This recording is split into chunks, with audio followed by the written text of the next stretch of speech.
The restaurant was too loud, the wine was too expensive, and Jennifer Hayes was absolutely certain this was the worst decision she had made all month. She sat across from Bradley Chen, a corporate attorney her sister had insisted was perfect for her, watching him talk about his car lease for the 7th consecutive minute. Jennifer's phone buzzed in her purse. She ignored it. Bradley didn't notice. He was now explaining the difference between luxury sedan models with the enthusiasm of a man who had never considered that other people might not share his passion for German engineering. Jennifer was 32 years old, a pediatric nurse at Boston General Hospital, and she had agreed to this blind date only because her sister Maya had threatened to show up at her apartment every single day until she said yes. Maya meant well. She always meant well. But Maya's idea of a perfect match seemed to involve checking boxes on a spreadsheet rather than actual human connection. Bradley had a good job, owned his condo, went to the gym 4 times a week, and had never been married. On paper, he was flawless. In person, he was describing the merits of heated steering wheels. Before we jump back in, tell us where you're tuning in from, and if this story touches you, make sure you're subscribed, because tomorrow, I've saved something extra special for you. Jennifer nodded politely as Bradley transitioned from cars to his recent promotion. She had mastered the art of looking interested while her mind wandered elsewhere. It was a skill she had developed during 12-hour shifts when parents asked the same questions repeatedly. She thought about the elderly patient she had visited that morning at the hospital. Mrs. Ramona Castellano, 87 years old, had been admitted with pneumonia but was recovering well. What struck Jennifer was not the medical case but something Mrs. Castellano had said. The old woman had grabbed Jennifer's hand with surprising strength and whispered that she had a secret she needed to tell someone before she died. Jennifer had assumed it was the medication talking. Old people on morphine said strange things all the time. But Mrs. Castellano's eyes had been clear and sharp. She had made Jennifer promise to come back the next day to hear the whole story. Bradley was now talking about his investment portfolio. Jennifer glanced at her watch. They had been here for 45 minutes. It felt like 4 hours. She wondered if it would be rude to fake a medical emergency. She was a nurse. She could make it convincing. But then she thought about Maya's disappointed face and decided to endure at least another half hour. That was when Bradley's phone rang. He looked at the screen and his expression changed completely. The confident corporate attorney vanished, replaced by someone who looked genuinely panicked. He answered the call and listened for a moment. His face went pale. He stood up abruptly, nearly knocking over his wine glass. He told whoever was on the phone that he would be there in 20 minutes. He ended the call and looked at Jennifer with what might have been actual human emotion for the first time that evening. His mother had fallen. She was in the emergency room. He had to go immediately. Jennifer's nurse instincts kicked in before her relief at the date ending. She asked which hospital. Bradley said Boston General. Jennifer said she worked there. She could drive him. Her car was closer than a rideshare would be. They rushed out of the restaurant, Bradley apologizing repeatedly, Jennifer assuring him it was fine. In her car, Bradley was silent except for giving directions she already knew. Jennifer drove efficiently through Boston traffic, taking shortcuts only locals knew. When they arrived at the emergency room, Bradley jumped out before she had fully stopped. He ran inside without looking back. Jennifer parked properly and followed him in. She wasn't on duty, but she knew every nurse and doctor in this ER. She found Bradley talking to Dr. Marcus Webb, one of the senior physicians. Jennifer approached and Dr. Webb's face brightened when he saw her. He asked what she was doing here on her night off. Jennifer explained briefly. Dr. Webb said Bradley's mother had a bad fall but would be fine.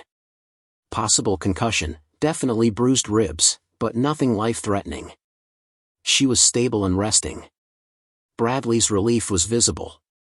He thanked Dr. Webb repeatedly. Then he turned to Jennifer and thanked her for driving him. He said he was sorry their date had been cut short. Jennifer assured him it was not a problem and that she hoped his mother recovered quickly. She meant it. Whatever she thought about Bradley's personality, she genuinely hoped his mother was okay. Bradley said he should stay at the hospital. Jennifer agreed and said she should probably head home. She had an early shift tomorrow. Bradley thanked her again and disappeared into the treatment area to see his mother. Jennifer walked back through the emergency room toward the exit. She passed the nurse's station where her colleague Derek was working the night shift. Derek called out to her and asked why she was here. Jennifer explained about the date and the emergency. Derek laughed and said only Jennifer would end a bad blind date by driving the guy to the hospital where she worked. Jennifer shrugged. It seemed like the right thing to do. Derek told her to get some rest. She had a long day tomorrow. Jennifer agreed and headed toward the parking garage. But as she walked past the elevators, she thought about Mrs. Castellano. The old woman was on the 4th floor in the recovery wing. Jennifer had promised to visit tomorrow, but she was already here. It was only 8:30 in the evening. Visiting hours ended at 9. She could pop in quickly and see if Mrs. Castellano was awake. Maybe hear whatever secret the old woman wanted to share. It would only take a few minutes. Jennifer pressed the elevator button for the 4th floor. The recovery wing was quiet at this hour. Most patients were settling in for the night. Jennifer checked in at the nurse's station. The night nurse, Patricia, was surprised to see her. Jennifer explained she was just visiting a patient briefly. Patricia nodded and went back to her charting. Jennifer walked down the hallway to room 417. The door was partially open. She knocked softly and pushed it open further. Mrs. Castellano was awake, sitting up in bed, reading a magazine. When she saw Jennifer, her face transformed with a smile that made her look 20 years younger. Mrs. Castellano put down her magazine and reached out her hand. Jennifer came closer and took it. The old woman's grip was stronger today. The pneumonia was clearly responding to treatment. Mrs. Castellano asked if Jennifer had come back to hear her story. Jennifer admitted she had. She said she had been thinking about it all day.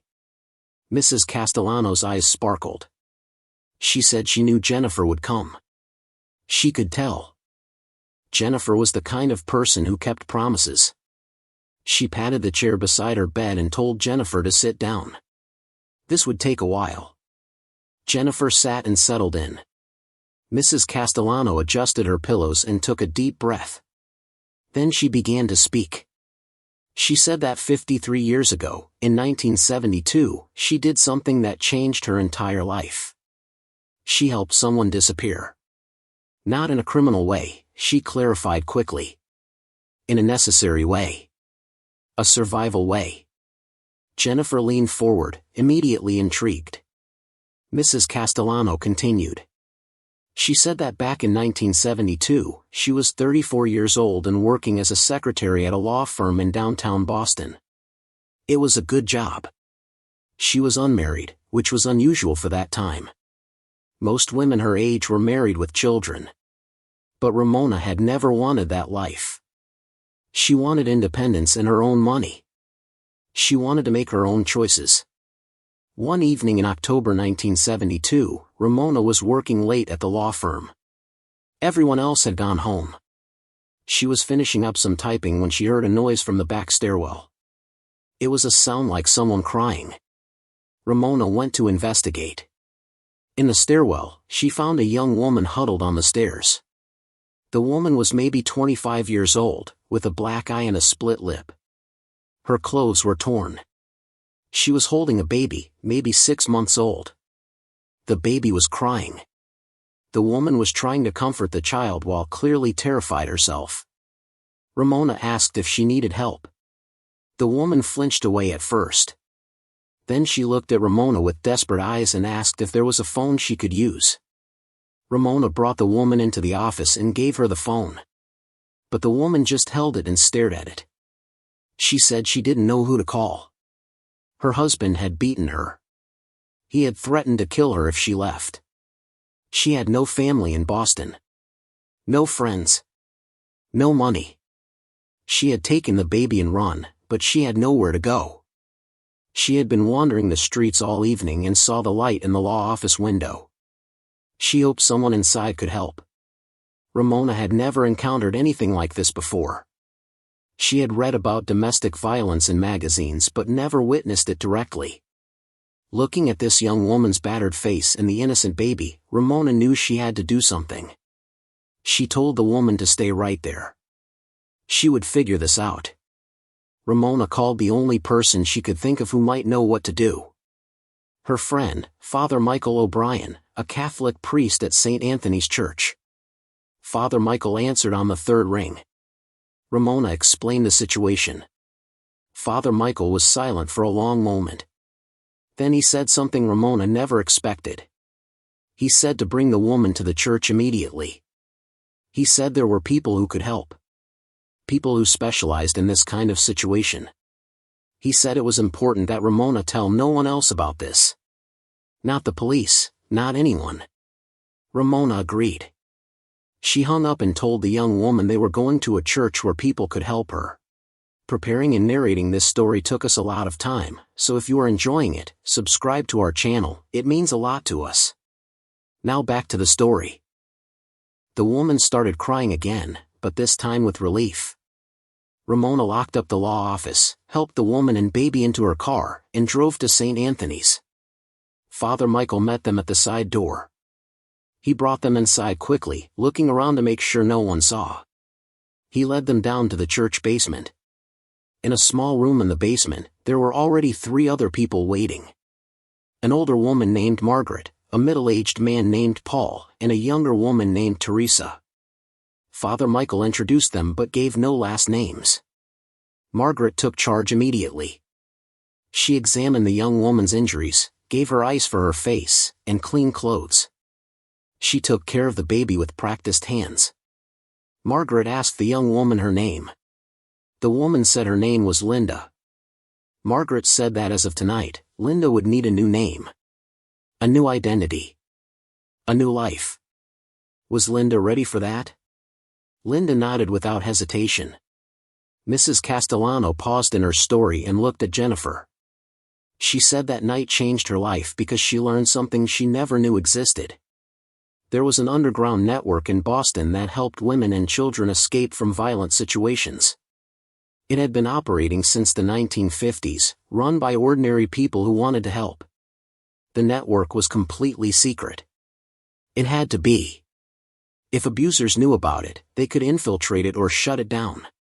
The network operated through trusted connections. Someone would reach out to someone who knew someone.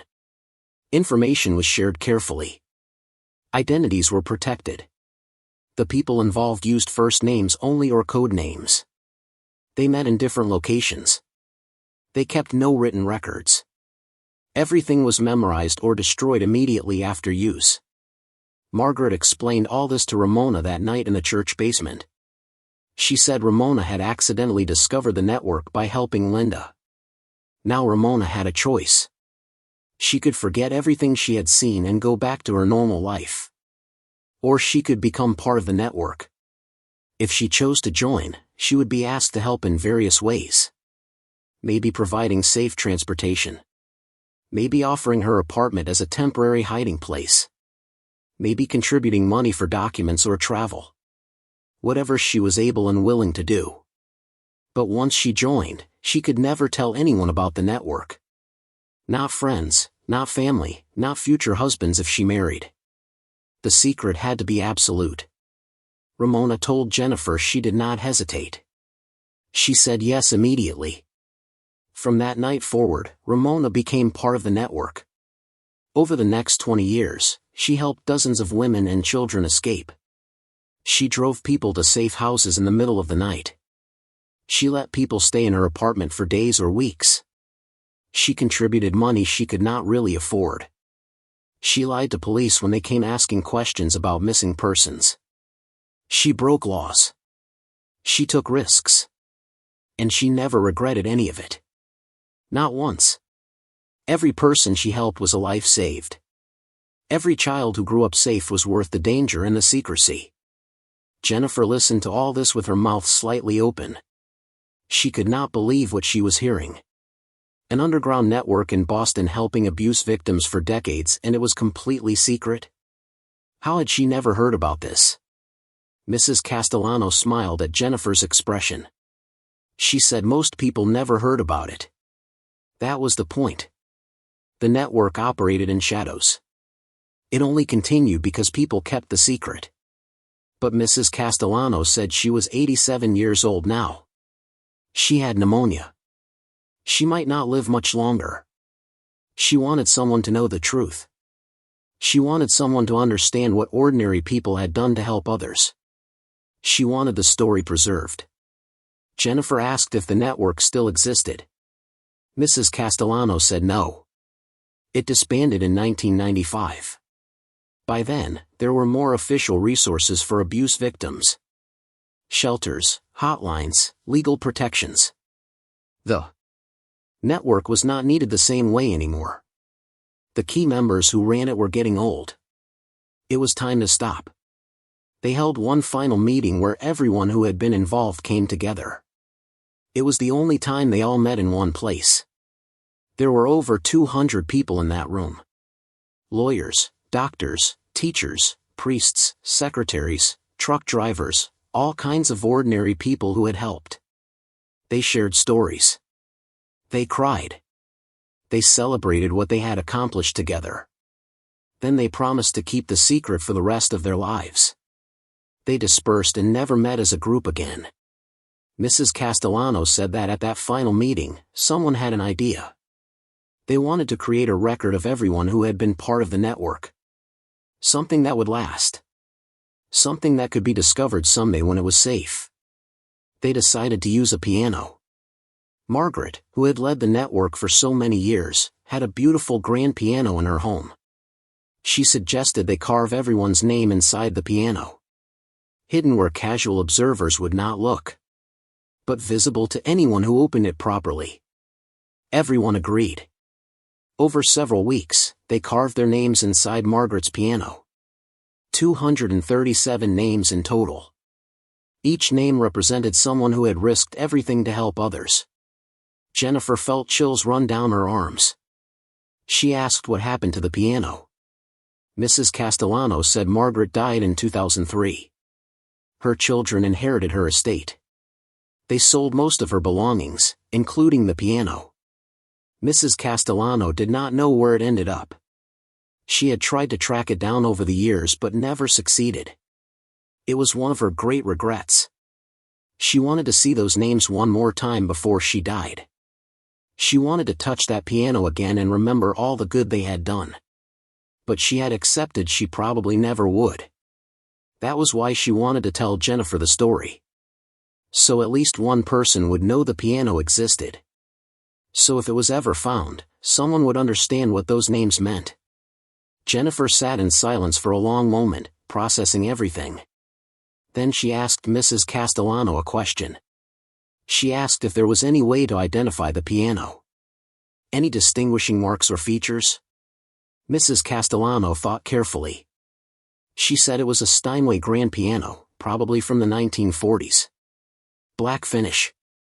The serial number would be inside, but she did not remember it. However, there was one unique feature. Margaret had carved a phrase into the wooden music stand that folded out above the keys. The phrase was in Italian because Margaret's mother was Italian. It said "Dove finis la pora, inizia la musica." Where fear ends, music begins. If anyone ever found a piano with that phrase carved into it, they would have found Margaret's piano. They would have found the record of the network. Jennifer promised Mrs. Castellano she would remember this story. She would keep an eye out for the piano. If she ever heard anything about it, she would investigate. Mrs. Castellano squeezed Jennifer's hand and thanked her. She said she felt better having told someone. She felt like the story was safe now. Jennifer stayed and talked with Mrs. Castellano for another 30 minutes about lighter topics. The old woman's mood had lifted considerably. When Jennifer finally left, Mrs. Castellano was smiling. Jennifer walked back to the elevator feeling like she had just been entrusted with something precious and important. She had heard countless stories from patients over the years. medical histories, family dramas, personal confessions.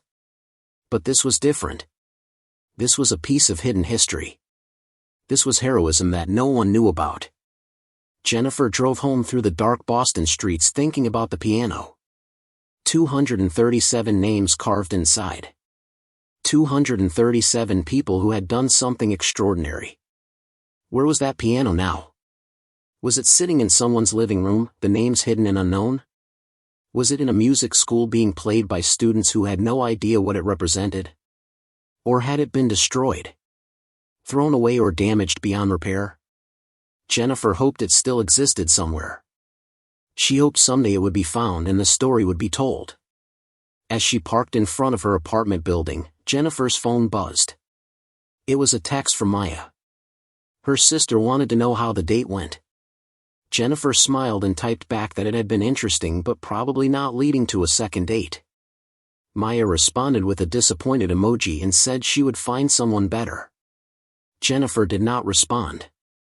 She was tired and her mind was full of Mrs. Castellano's story. Inside her apartment, Jennifer made herself tea and sat on her couch. She opened her laptop and started searching. She typed in variations of Steinway grand piano, Margaret Boston, 1950s network, anything that might lead to information. She found nothing relevant. She searched for estate sales in Boston from 2003. Too many results. She tried searching for the Italian phrase dove finis la pora, inizia la musica. Several results came up, mostly Italian music sites and translation forums. Nothing about a piano. Jennifer closed her laptop and sipped her tea. She was being ridiculous. One old piano from 20 years ago could be anywhere. It could be in California or destroyed or sitting unplayed in someone's basement. The chances of finding it were essentially zero. But still, the story stayed with her. The idea of all those names hidden inside an instrument designed to make beautiful sounds. It was poetic. It was meaningful. It deserved to be found. Jennifer went to bed that night but could not sleep immediately. She kept thinking about the young woman in the stairwell in 1972. Linda, who needed a new identity and a new life. She thought about Margaret and Father Michael and all the others who helped. She thought about Ramona Castellano, young and brave, saying yes to becoming part of something dangerous and important.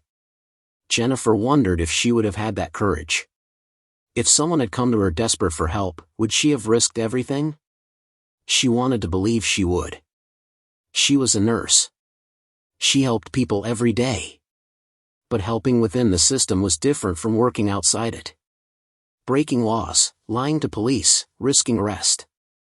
That took a different kind of courage. Jennifer finally fell asleep sometime after midnight with images of a black grand piano in her mind. The next morning, Jennifer woke to her alarm at 6. She had to be at the hospital by 7 for her shift. She went through her morning routine on autopilot, still thinking about the piano. At the hospital, she checked in and received her patient assignments for the day. Routine cases mostly. A post-surgery patient, 2 admissions from overnight, and Mrs. Castellano, who was scheduled to be discharged later that day if her vitals stayed stable. Jennifer made her rounds, checking on each patient. When she got to Mrs. Castellano's room, the old woman was already dressed in regular clothes, sitting in the chair by the window. She looked much stronger than yesterday. The antibiotics had done their job. Mrs. Castellano smiled when Jennifer entered.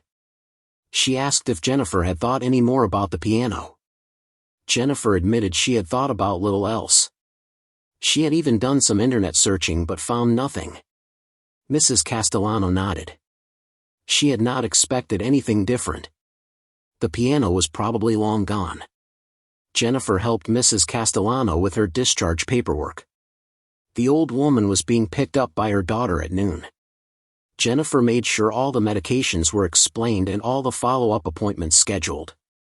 As she was finishing up, Mrs. Castellano reached into her purse and pulled out a small, worn notebook. She handed it to Jennifer. She said this notebook contained some information about the network. Nothing that would identify anyone still living, but dates, general locations, the kinds of activities they did. Mrs. Castellano had kept it hidden for 30 years. She wanted Jennifer to have it. Maybe someday it would be useful. Jennifer tried to refuse. It seemed too personal, too important. But Mrs. Castellano insisted. She said she trusted Jennifer. She said she had a feeling Jennifer was meant to know this story. Jennifer accepted the notebook and promised to keep it safe. At noon, Mrs. Castellano's daughter arrived. Her name was Carol and she was in her 50s, a kindergarten teacher with kind eyes. Jennifer helped get Mrs. Castellano into a wheelchair for the hospital policy transport to the car. As they were leaving, Carol thanked Jennifer for taking such good care of her mother. Mrs. Castellano winked at Jennifer and whispered that she hoped Jennifer found what she was looking for. Then they were gone. Jennifer stood in the empty hospital room for a moment, holding the notebook. She slipped it into her bag and continued with her shift. The rest of the day passed in the usual blur of medications, vital signs, and patient care. Jennifer did not have time to think much about the piano or the network. But that evening, after her shift ended, she sat in her car in the parking garage and opened the notebook. The handwriting was neat and precise. The entries were dated going back to 1972. Mrs. Castellano had noted each time she helped someone. Not with names, but with initials and brief descriptions. Helped K.M. move to safe house in Cambridge. Provided money for L.T.'s bus ticket to New York. Let her S. and 2 children stay in apartment for 5 days. Entry after entry, spanning over 20 years. Jennifer read through the entire notebook. There were hundreds of entries. Mrs. Castellano had helped so many people. Near the end of the notebook, there was an entry from December 1995. It said final meeting. All members present. Names carved. Piano placed in M.S.'s home to be inherited by family. M.S. must be Margaret. But Margaret's last name was not given. Jennifer flipped through looking for any mention of Margaret's full name. Nothing. Mrs. Castellano had been careful to protect identities even in her private notes. Jennifer closed the notebook and started her car. She drove home feeling frustrated. She had this incredible story but no way to verify it or find the piano. It would just remain a story. Unless she could somehow track down other members of the network. But how? Mrs. Castellano was the only person she knew who had been involved. Jennifer spent the evening researching again. She searched for Boston domestic violence history, underground networks, anything that might give her a lead. She found information about official shelters and organizations but nothing about a secret network. Which made sense. If it had stayed secret for 40 years, it would not be documented in easily searchable places. Jennifer fell asleep at her laptop, exhausted and no closer to finding the piano. The next few days passed normally. Jennifer worked her shifts, came home tired, and tried not to obsess over the piano story. But it stayed in the back of her mind constantly. On Friday evening, Maya called. She wanted to know if Jennifer was free for dinner on Saturday. Jennifer said yes, assuming it would just be the two of them. But when she arrived at the restaurant on Saturday night, Maya had brought someone. His name was Daniel Foster. He was a music teacher at a private school in Cambridge. Maya had met him at a parent-teacher conference. One of Maya's friends had a child in his class. Maya thought Daniel would be perfect for Jennifer. He was creative, kind, loved children, and best of all, played piano. Jennifer shot Maya a look that clearly said, "You didn't tell me this was another setup," but it was too late. Daniel was already standing to shake her hand. Jennifer resigned herself to another awkward evening. But surprisingly, Daniel was not like Bradley. He did not talk endlessly about himself. He asked Jennifer questions about her work and actually listened to the answers. He was funny and self-deprecating. He told a story about a disastrous piano recital where a student froze on stage and Daniel had to play the piece himself while pretending to conduct. Jennifer found herself laughing genuinely. Maya looked pleased with herself. As dinner progressed, the conversation turned to music. Daniel talked about how he got into teaching. He had wanted to be a concert pianist but realized he did not have the temperament for performance. He preferred helping kids discover music. Jennifer mentioned she had taken piano lessons as a child but quit after a few years. Daniel said it was never too late to start again. Music was one of those skills that came back with practice. Then Jennifer, mostly making conversation, asked Daniel if he ever came across interesting pianos. She said she had recently heard a story about an antique Steinway that might be somewhere in Boston and wondered if someone like him might know how to track it down. Daniel's expression changed. He leaned forward with sudden interest. He said he actually dealt with antique pianos fairly often. The school where he taught had a collection of historical instruments. He also consulted for estate sales occasionally, evaluating pianos for worth and condition. He asked what Jennifer knew about the piano she was looking for. Jennifer hesitated. She could not tell the whole story. Not here in a restaurant with Maya listening. She said it belonged to a friend's family and might have sentimental value. It was a Steinway Grand from the 1940s, black finish, and it had a specific phrase carved into the music stand. An Italian phrase. Daniel pulled out his phone and opened a notes app. He asked Jennifer to spell the phrase. She recited Dove finis la pora, inizia la musica slowly. Daniel typed it in and nodded. He said he would ask around. The piano community in Boston was surprisingly small.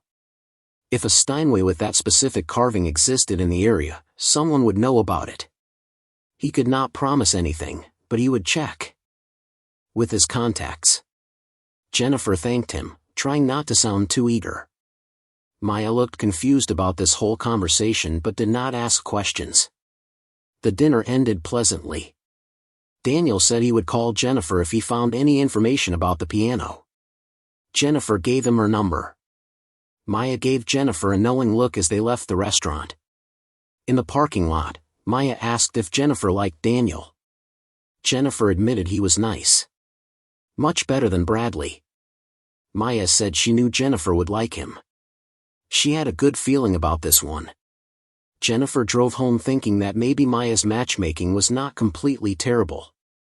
Daniel seemed like a good person. And if he could help find the piano, that would be even better. Jennifer did not expect to hear from him quickly.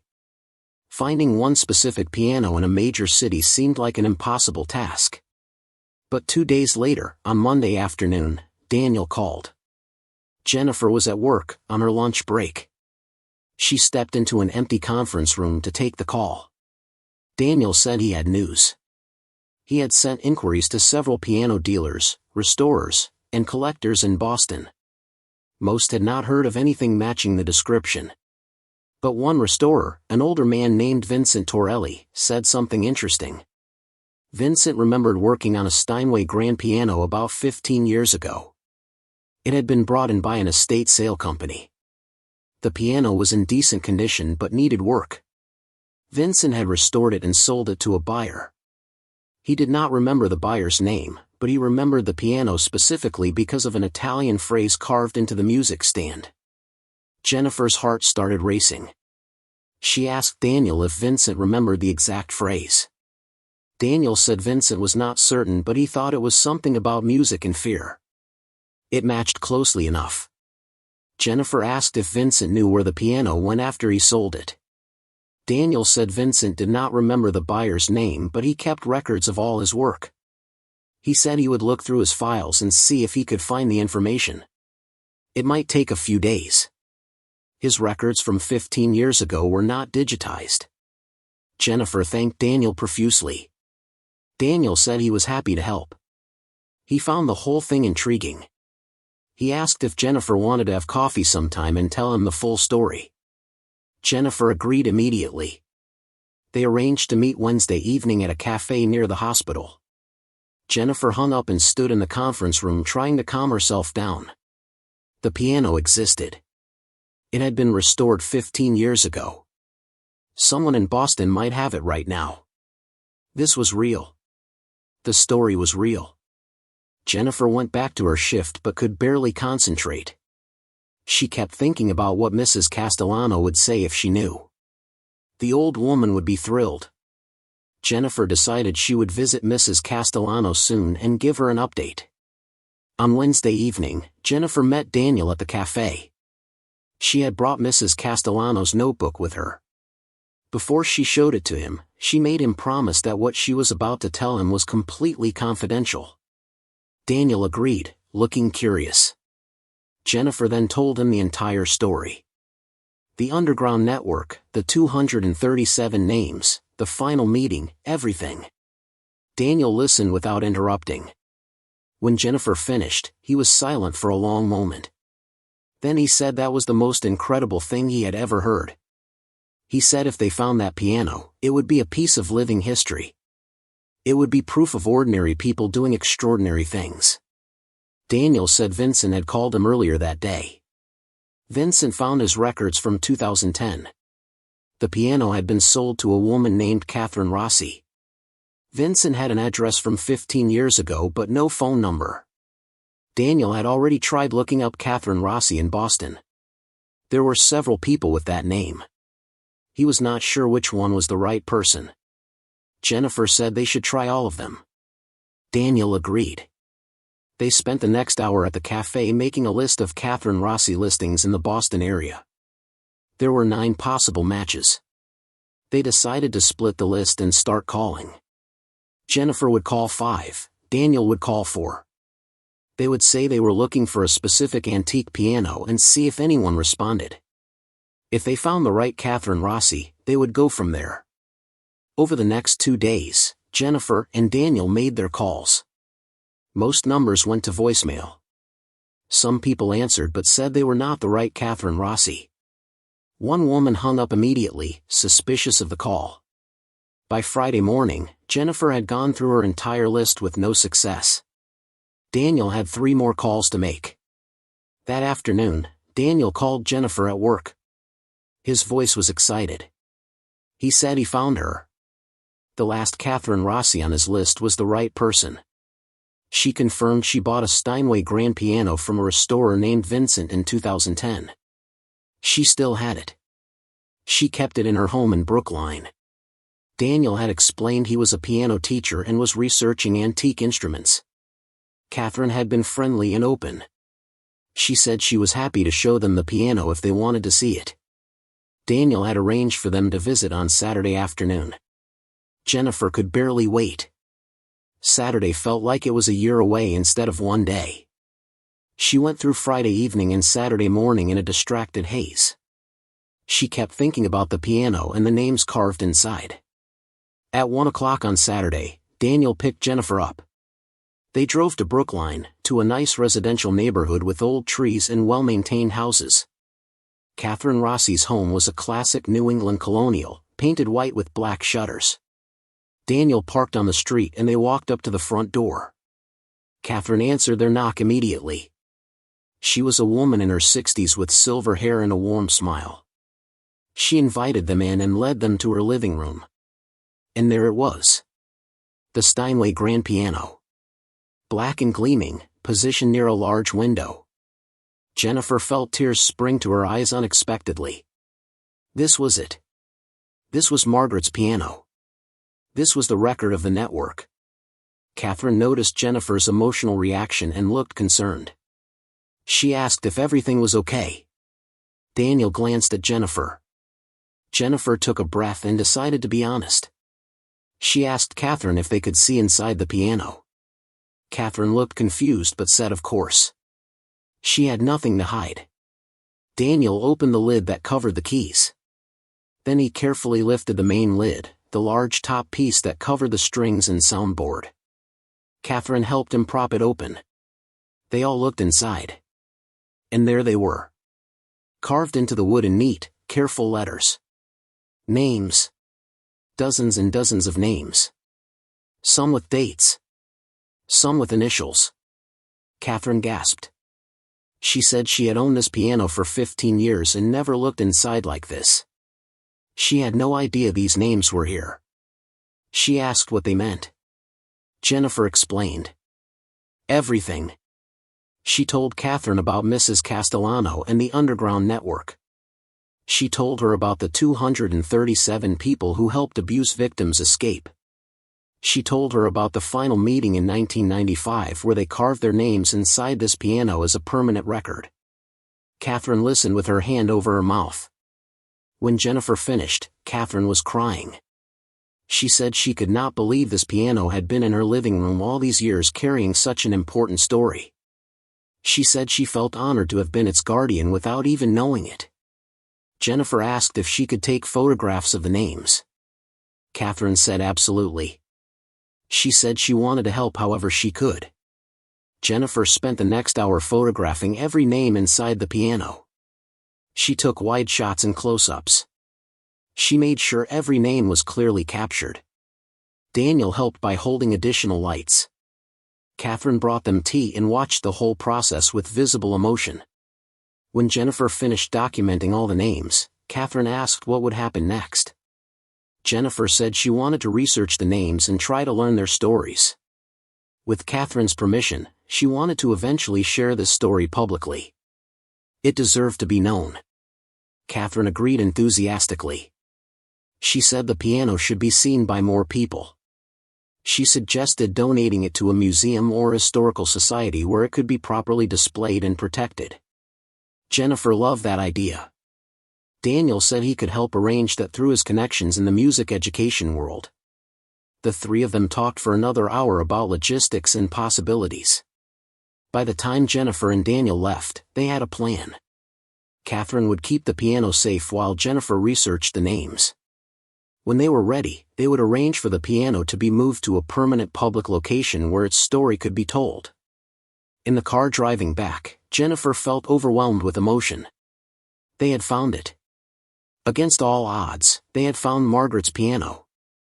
Mrs. Castellano's story was real and now they had proof. Daniel reached over and squeezed Jennifer's hand.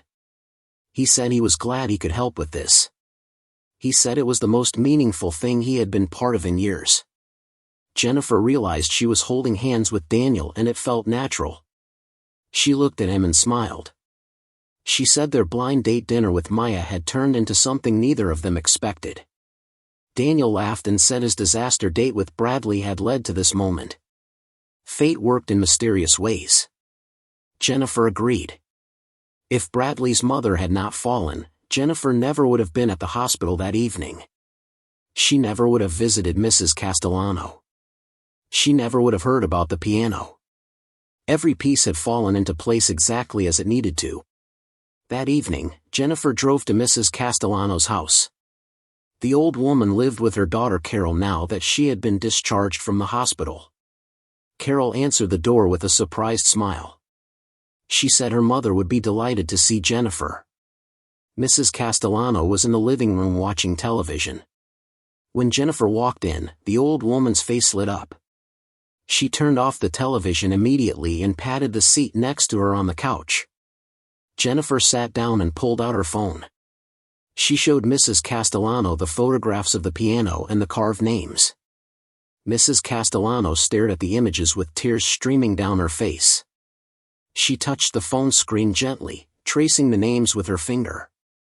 She whispered that she never thought she would see these names again. She had made peace with that loss. But here they were, preserved and found. She looked at Jennifer with such gratitude that Jennifer started crying too. Mrs. Castellano asked to see every photograph. Jennifer scrolled through dozens of images, letting the old woman take her time with each one. Mrs. Castellano pointed out names she remembered. She told brief stories about some of them. Paul Marino had been a taxi driver who helped transport people to bus stations and train depots. Teresa Valdez had been a social worker who helped with documentation. Father Michael O'Brien had been the priest who introduced Ramona to the network. Margaret Sullivan had been the leader, the heart of everything. Mrs. Castellano said seeing Margaret's name carved there made her feel like her old friend was still alive somehow. The piano had kept Margaret's memory and her mission alive all these years. Jennifer told Mrs. Castellano about Catherine Rossi and the plan to donate the piano to a museum or historical society. Mrs. Castellano thought that was perfect. She said the story needed to be preserved not just for history but to inspire others. She said young people needed to know that ordinary citizens had the power to help each other outside official systems. She said the network proved that communities could organize to protect the vulnerable when institutions failed them. Mrs. Castellano held Jennifer's hand and said she was grateful Jennifer had kept her promise. She had not only listened to the story but had actually found the piano.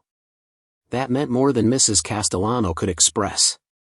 Jennifer promised to keep Mrs. Castellano updated on everything that happened next.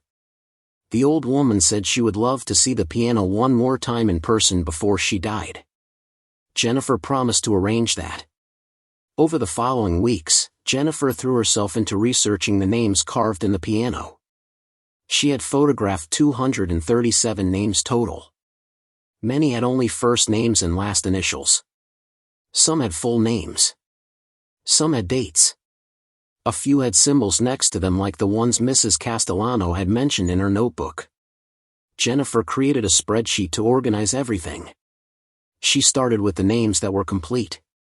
She searched public records, obituaries, old phone books, anything that might give her information. The research was slow and painstaking. Many of the people had common names. Some had died decades ago. But gradually, Jennifer began piecing together their stories. She found Paul Marino's obituary from 2008. He had been a taxi driver for 40 years in Boston. He was survived by 3 children and 8 grandchildren. The obituary mentioned he was known for helping people in need but gave no specific details about the network. Jennifer found Teresa Valdez through a retired social workers association. Teresa had passed away in 2015 at age 83. Her obituary mentioned her decades of advocacy work for domestic violence victims. Again, no specific mention of the secret network. Father Michael O'Brien had died in 1998. His obituary described him as a beloved parish priest who helped countless families through difficult times. The pattern was clear. These people had done extraordinary work but kept it quiet even in death. Jennifer found that Margaret Sullivan had died in 2003, just as Mrs. Castellano had said. Margaret's obituary was longer than the others. She had been a piano teacher for over 50 years. She taught hundreds of students in her home. She was described as generous, kind, and deeply committed to social justice. Her survivors included 2 children and 5 grandchildren. The obituary mentioned donations could be made to a women's shelter in her name. Jennifer wondered if Margaret's children knew about the network. She decided to try to find them. Through social media and public records, Jennifer located Margaret Sullivan's daughter. Her name was Patricia Sullivan Martinez. She was 62 years old and lived in Framingham, a suburb west of Boston. Jennifer debated how to approach her. She did not want to intrude on a stranger's life. But this was important. Patricia deserved to know about her mother's legacy. Jennifer sent Patricia a carefully worded email. She introduced herself as a nurse and amateur historian. She explained she had come across a piano that belonged to Patricia's mother. She said the piano contained evidence of charitable work Margaret had done decades ago. She asked if Patricia would be willing to talk. 2 days later, Patricia replied. Her email was cautious but curious. She said she would be willing to meet and hear what Jennifer had found. They arranged to meet at a coffee shop in Framingham the following Saturday. Jennifer brought Daniel with her for support. She also brought printouts of the photographs showing the carved names inside the piano. Patricia was a slim woman with gray-streaked dark hair and her mother's kind eyes. She greeted Jennifer and Daniel politely but with visible nervousness. They ordered coffee and sat at a corner table. Jennifer decided to be direct. She explained how she had heard about an underground network that helped abuse victims in Boston from the 1950s through 1990s. She said her research indicated Patricia's mother Margaret had been a central figure in this network. She showed Patricia the photographs of the piano and the carved names. Patricia stared at the images without speaking. Her hand shook slightly as she held the printouts. Finally, she looked up at Jennifer with tears in her eyes. She said she had always known her mother did something secret but important. She said she was a child in the 1970s and remembered strange things. Women and children showing up at their house late at night. Her mother having hushed phone conversations. People coming and going at odd hours. Her mother had told Patricia and her brother never to mention these visitors to anyone. Not to friends, not to teachers, not to anyone. It was important for the visitors' safety. Patricia said that as an adult, she had asked her mother directly what all that had been about. Margaret had smiled sadly and said someday Patricia would understand, but for now it had to remain private. After Margaret died in 2003, Patricia and her brother went through their mother's belongings. They found almost nothing that explained the secret activities. No papers, no records, no evidence. It was like Margaret had scrubbed her life clean before dying. The only thing Patricia found was a handwritten note in Margaret's Bible. The note said that if anyone ever asked, Patricia should tell them her mother helped people who needed to disappear. That was all. No details. No names. Just that one cryptic sentence. Patricia had kept the note but never fully understood it until now. Seeing these photographs, seeing all these names, it finally made sense. Her mother had been running an underground network. Her mother had been saving lives.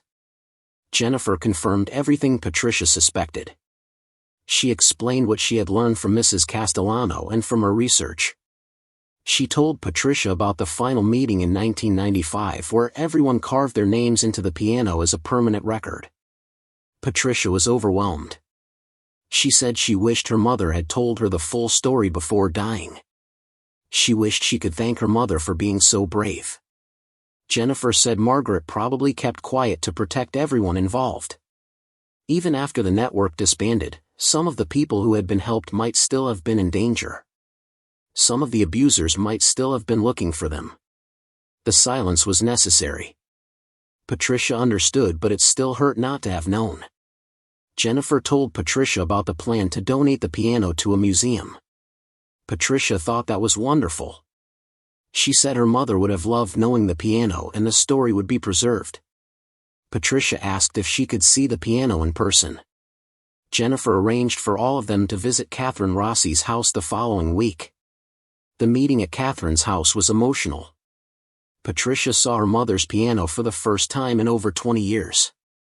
She touched the keys gently and started crying. She said she remembered this piano from her childhood. She remembered her mother playing it every evening. She remembered the sound of music filling their home. What she had not known was that the music was sometimes covering the sounds of people hiding in their basement. Catherine let Patricia play the piano. Patricia's hands were shaky, but she managed a simple melody. She said her mother had tried to teach her to play, but Patricia never had the patience for it. Now she regretted not learning. It would have been a connection to her mother. Daniel, the piano teacher, offered to give Patricia lessons if she wanted. Patricia smiled and said maybe she would take him up on that. They all looked at the carved names together. Patricia recognized a few of them. She remembered some of these people visiting her childhood home. She pointed to Father Michael O'Brien's name and said he had been at their house many times. She pointed to Paul Marino and said she remembered him bringing them pizza once when she was little. These had been real people, real relationships. Her mother had built a community of helpers and they had trusted each other with dangerous secrets for decades. Jennifer took more photographs that day, including pictures of Patricia with the piano. Patricia said she wanted to be involved in whatever came next. She wanted to help tell her mother's story properly. Jennifer was grateful for the help. She knew she could not do this alone. The story was too big and too important. Over the next several months, Jennifer continued her research with Patricia's help. They found more family members of network participants. Some were shocked to learn about their relatives' secret activities. Others said they had always suspected something. A few people refused to talk, still protective of the secret even decades later. Jennifer and Patricia respected those boundaries. They only shared information with people who were willing to engage. Through patient detective work, Jennifer managed to identify about half of the 237 names carved in the piano. The others remain mysteries, first names without last names, or initials that could match dozens of people. Jennifer documented everything she found in a detailed report. She included the history of the network, the stories of individuals she could verify, and the significance of the piano as a historical artifact. Daniel helped Jennifer and Patricia connect with the Massachusetts Historical Society. Jennifer presented her research to the society's director, Dr. Ellen Wu. Dr. Wu was fascinated. She said this was exactly the kind of grassroots history that often went undocumented. She said the Historical Society would be honored to accept the piano as a donation and create a permanent exhibit around it. The exhibit would tell the story of the underground network and honor the people who participated. Catherine Rossi formally agreed to donate the piano. The Massachusetts Historical Society arranged for professional movers to transport it from Catherine's home to their building in Boston. The move happened on a sunny October morning, almost exactly 1 year after Jennifer had first heard Mrs. Castellano's story. Jennifer, Daniel, Patricia, Catherine, and Mrs. Castellano were all there to watch. Mrs. Castellano had insisted on coming despite her frail health. Her daughter Carol pushed her in a wheelchair. The old woman watched the piano being carefully loaded onto the truck with tears in her eyes. She said this was one of the happiest days of her life. The Massachusetts Historical Society spent several months preparing the exhibit. They cleaned and tuned the piano. They created informational panels explaining the network's history. They displayed photographs of some of the participants who had agreed to be publicly identified. They included excerpts from Mrs. Castellano's notebook with her permission. They created an interactive component where visitors could listen to audio recordings of Jennifer interviewing network participants and their families. The exhibit was scheduled to open in March, with a special preview event for descendants of network members. Jennifer threw herself into helping with the exhibit preparation. She worked with the Historical Society's curators to make sure the story was told accurately and respectfully. She wanted to honor the people who had risked so much. She also wanted to protect the privacy of people who had been helped by the network. Some of them were still alive. Some might still be in danger. The exhibit was careful not to include information that could identify survivors. During all of this work, Jennifer's relationship with Daniel deepened. What had started as a networking connection over a piano search had become genuine friendship and then something more. They spent hours together working on the exhibit, researching names, conducting interviews. They also spent time together unrelated to the project. They went to movies, tried new restaurants, took walks along the Charles River. Jennifer found herself happier than she had been in years. Daniel was kind, thoughtful, and passionate about things that mattered. He made her laugh. He listened when she talked. He understood her dedication to the piano project without feeling neglected by it. One evening in February, Daniel took Jennifer to dinner at a nice restaurant overlooking Boston Harbor. Jennifer thought it was just a regular date. But halfway through the meal, Daniel reached across the table and took her hand. He said he had something to tell her. He said that when Maya had first introduced them, he had not expected anything significant. He had been on plenty of blind dates that went nowhere. But from the first conversation, he knew Jennifer was different. And then when she mentioned the piano and they started searching for it together, he realized he had found someone extraordinary.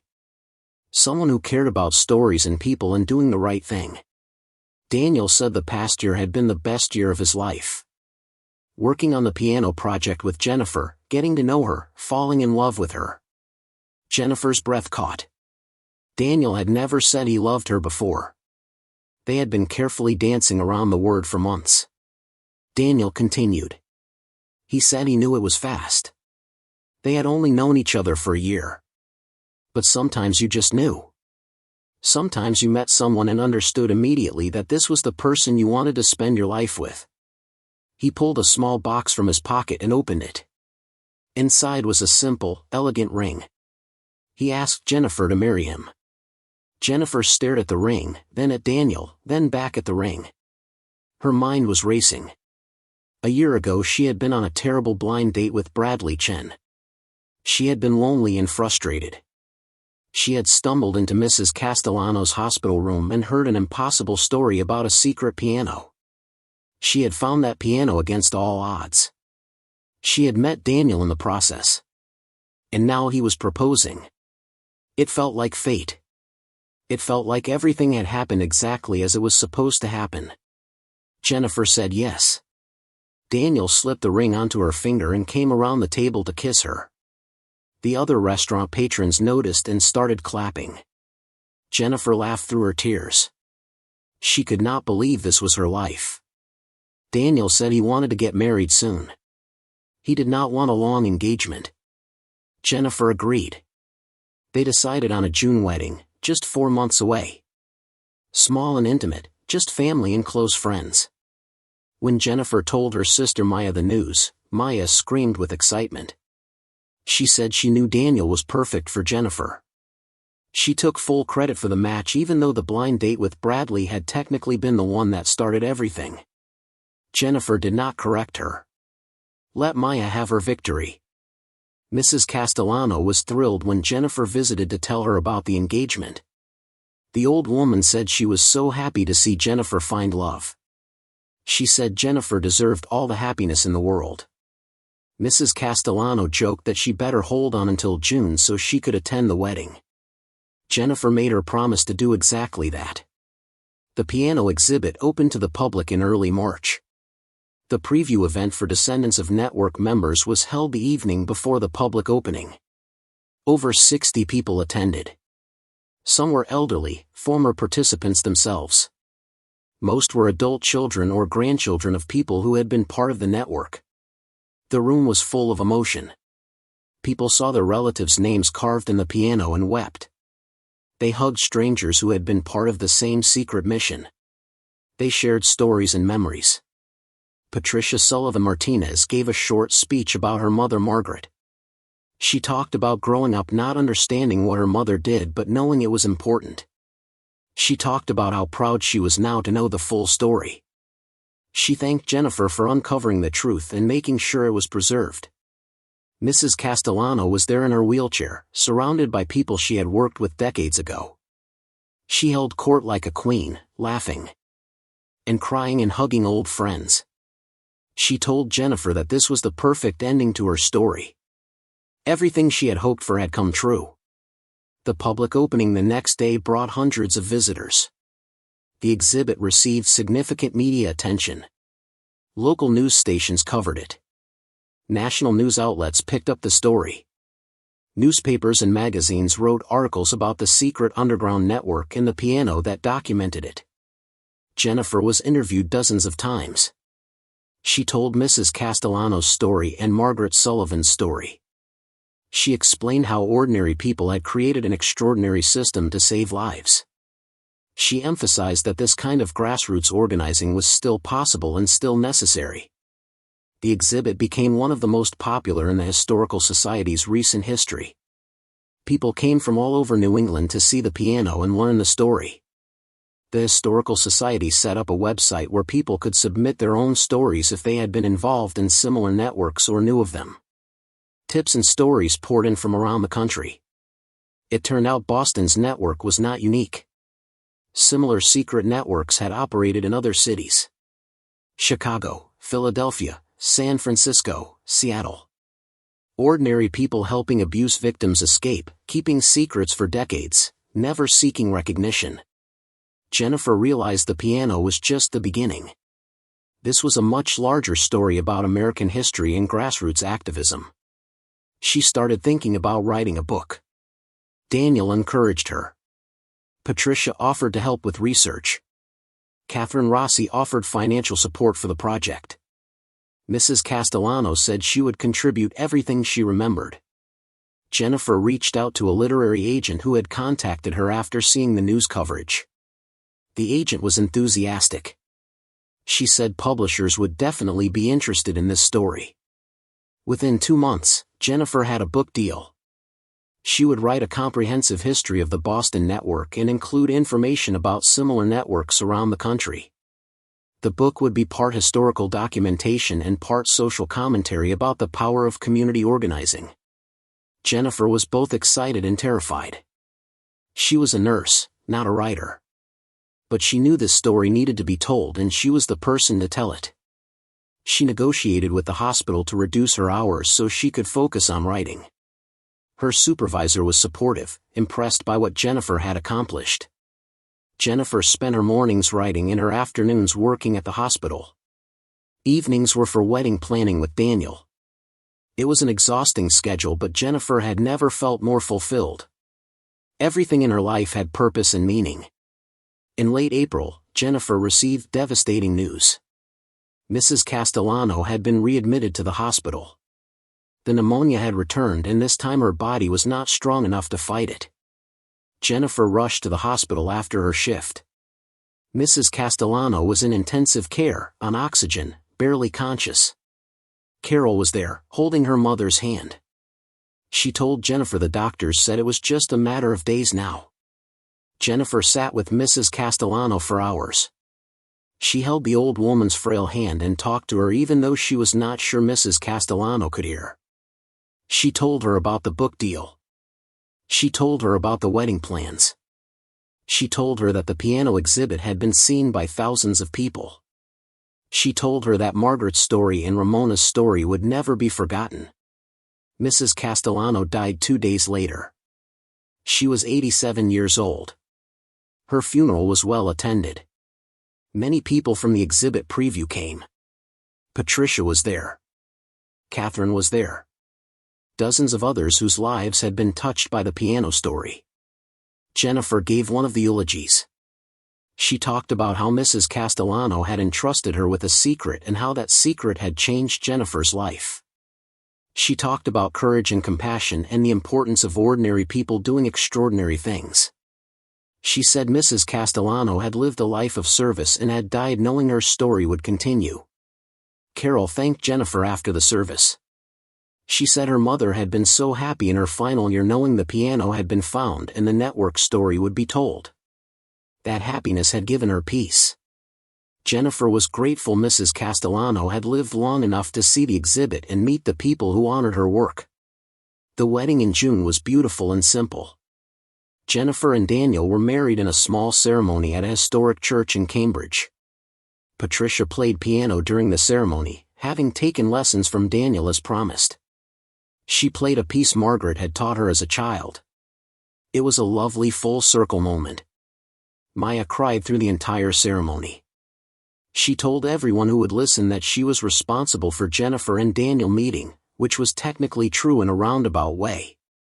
Jennifer's parents, who lived in New Hampshire, were delighted. They liked Daniel immediately. Daniel's family, originally from Taiwan, flew in for the wedding. They welcomed Jennifer warmly. The reception was held at a restaurant with views of the harbor. About 50 people attended. It was intimate and joyful. During the reception, Daniel surprised Jennifer by having the restaurant's piano player perform a special piece. The musician played while Daniel stood and made a toast. He said he never believed in fate until he met Jennifer. He said finding her was like finding a missing piece of himself. He said he was grateful to Mrs. Castellano, to the piano, to the whole impossible chain of events that brought them together. He said he promised to spend the rest of his life making Jennifer as happy as she made him. Everyone raised their glasses. Jennifer was crying too hard to respond, so she just kissed him. The honeymoon was a week in Maine, staying at a bed and breakfast on the coast. They needed the rest. Both of them had been working non-stop for months. They spent their days walking on beaches, eating fresh seafood, and doing absolutely nothing productive. It was perfect. When they returned to Boston, reality set in. Jennifer had a book to write. She had taken a leave of absence from the hospital for 6 months to focus on writing. Daniel was back to teaching. They had moved into a new apartment together, a bigger place in Somerville with space for Jennifer to have a home office. Jennifer set up her desk near a window overlooking a tree-lined street. She surrounded herself with research materials, photographs of the piano, copies of Mrs. Castellano's notebook, and interview transcripts. Every morning she sat down and wrote. The book poured out of her.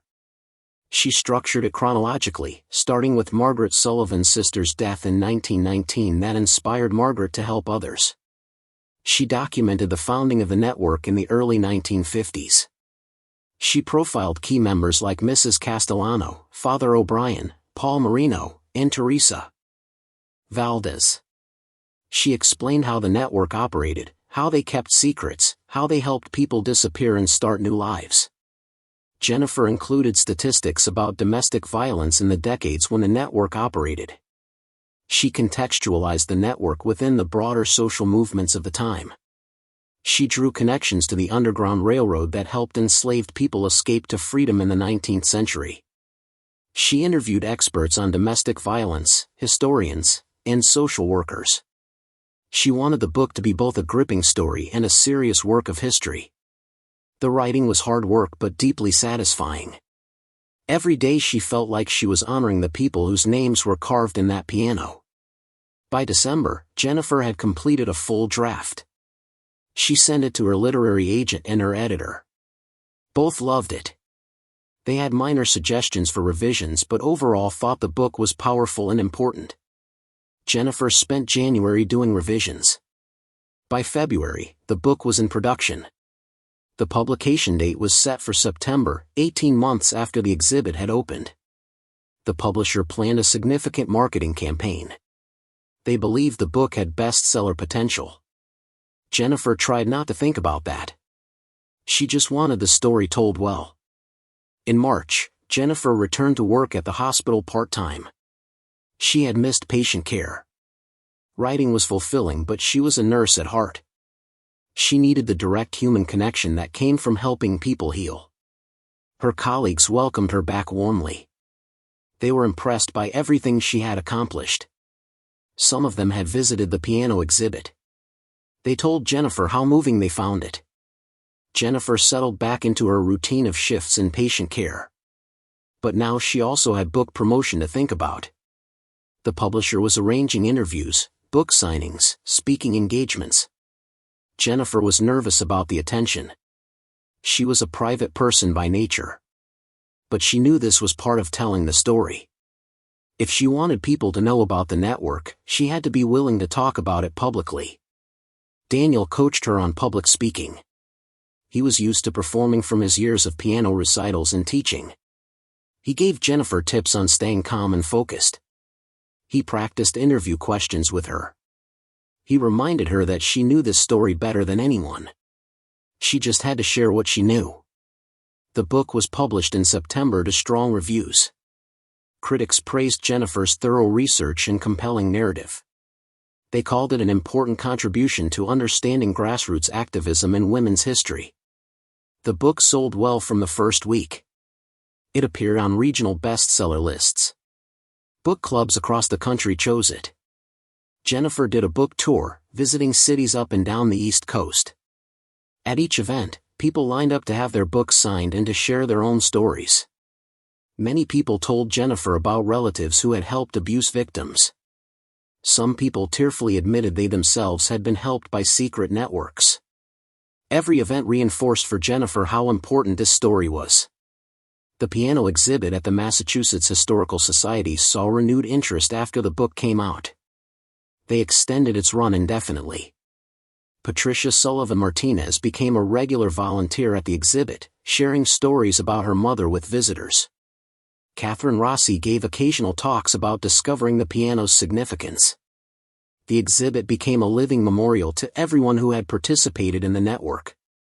In November, Jennifer was invited to speak at a national conference on domestic violence prevention.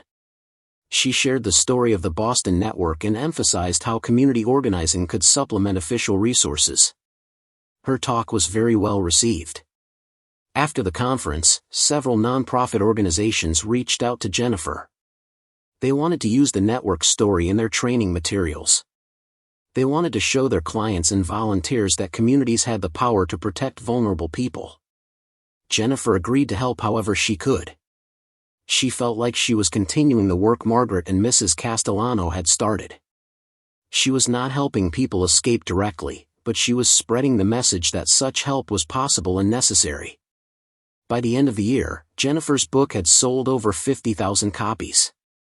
The publisher was thrilled. They asked Jennifer to consider writing a follow-up book focusing on other secret networks around the country. Jennifer said she would think about it. She was not sure she had another book in her. But she was open to the possibility. In January, Daniel surprised Jennifer with a gift. He had bought them a piano. Not an antique Steinway, but a good quality upright piano for their apartment. He said he wanted to teach Jennifer to play. She had mentioned regretting quitting piano lessons as a child. This was her chance to start again.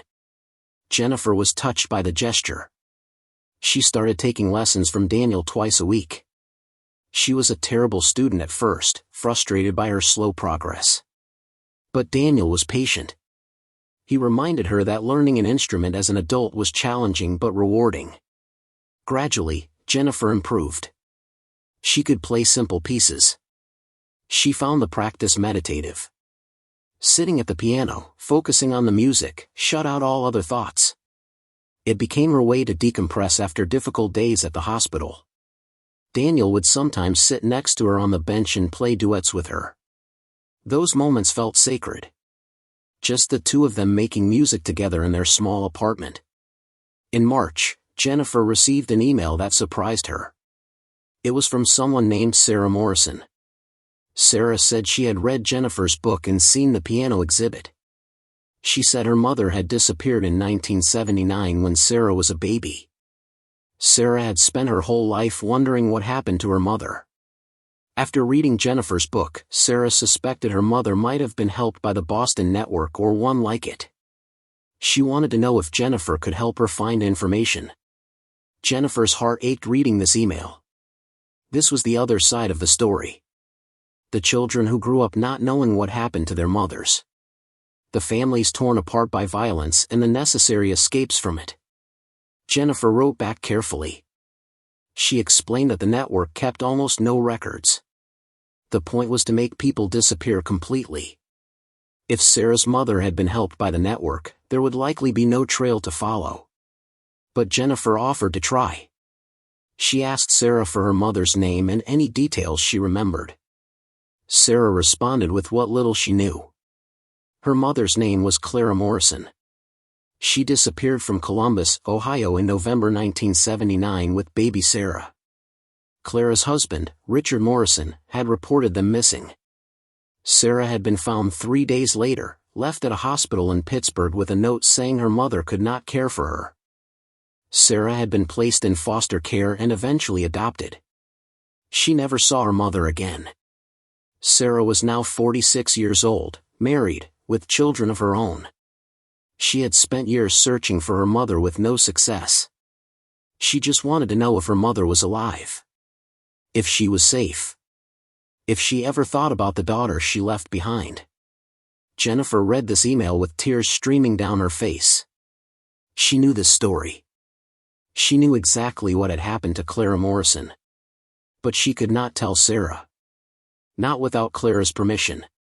Jennifer had to find Clara first. Jennifer reached out to Patricia Sullivan Martinez.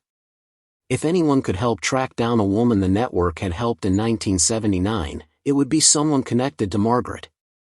Patricia said her mother had kept one sealed box of documents that was not to be opened until 20 years after the network disbanded.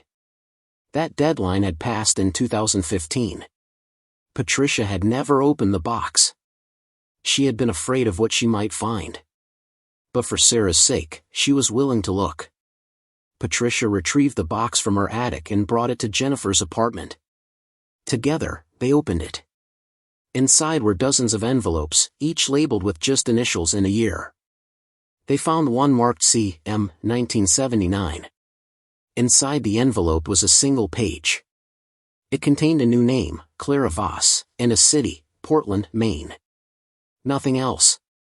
Clara Morrison had become Clara Voss and moved to Portland. That was 46 years ago. She could be anywhere now. She could be dead.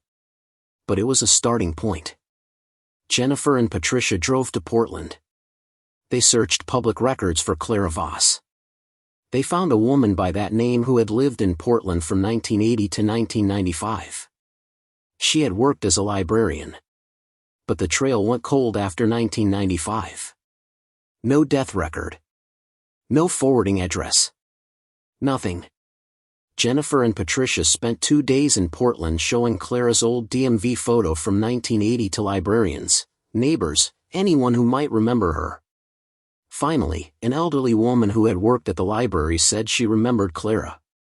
Nice woman, very quiet, kept to herself. The woman said Clara had retired in 1995 and moved away. She thought Clara had gone to live near the ocean somewhere in southern Maine. That was all she knew.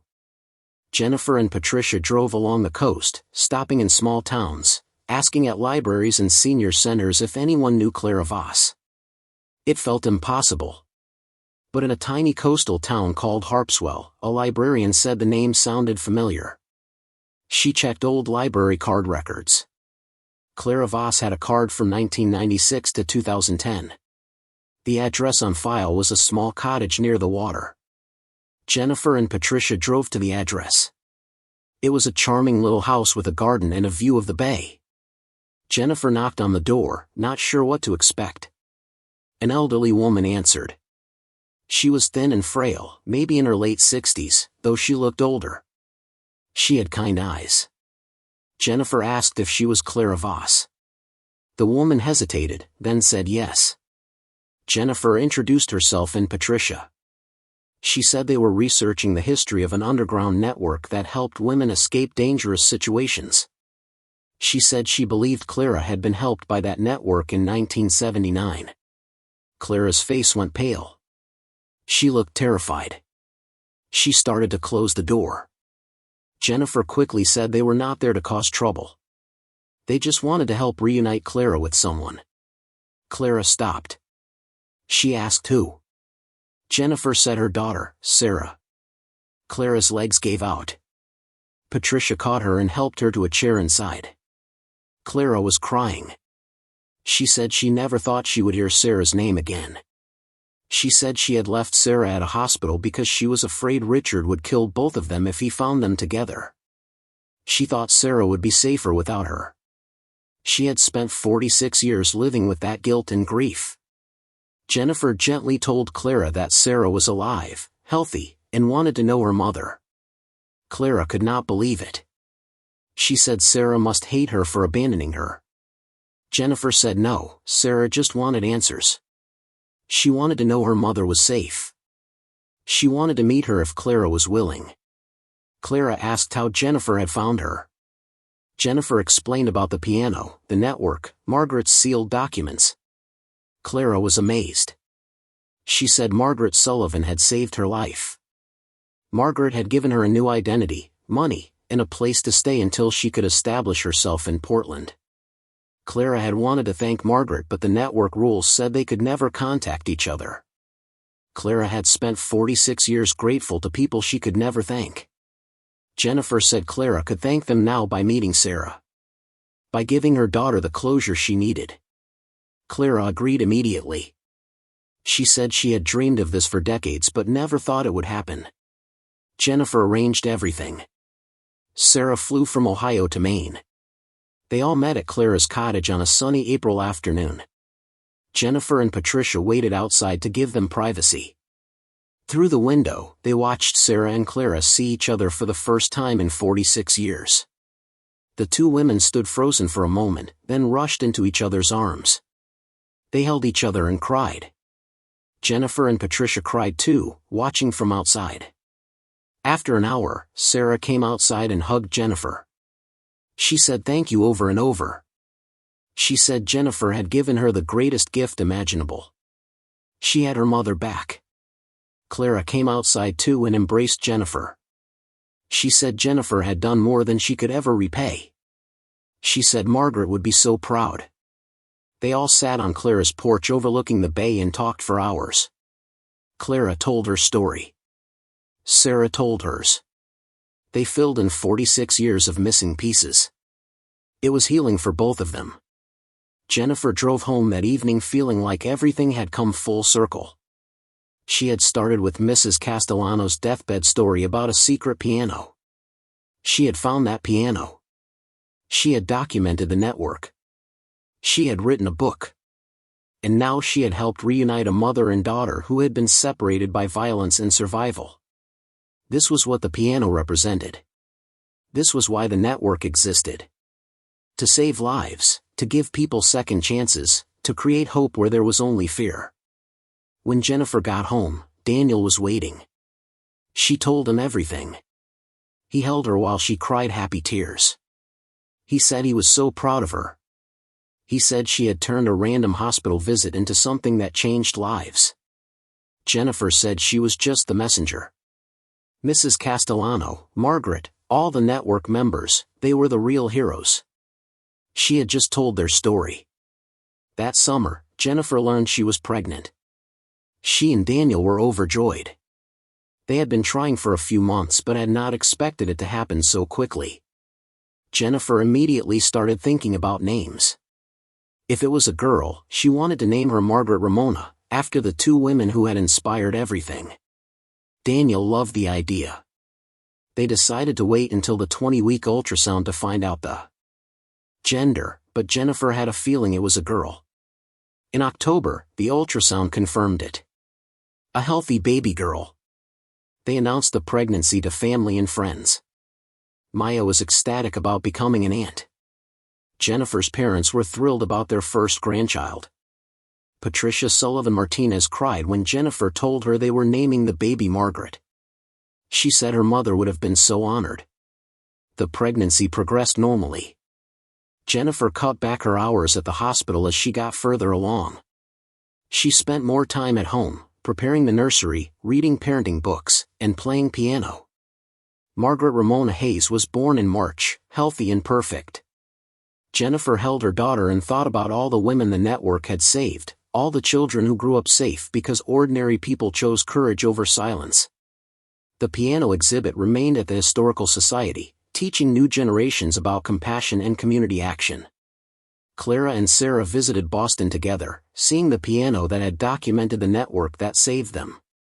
They touched Margaret Sullivan's carved name with reverence. Jennifer realized her terrible blind date had led to finding hidden history, writing a book, meeting Daniel, and now holding her daughter. Where fear ends, music begins. The legacy continued. Up next, you've got two more standout stories right on your screen. If this one hit the mark, you won't want to pass these up. Just click and check them out.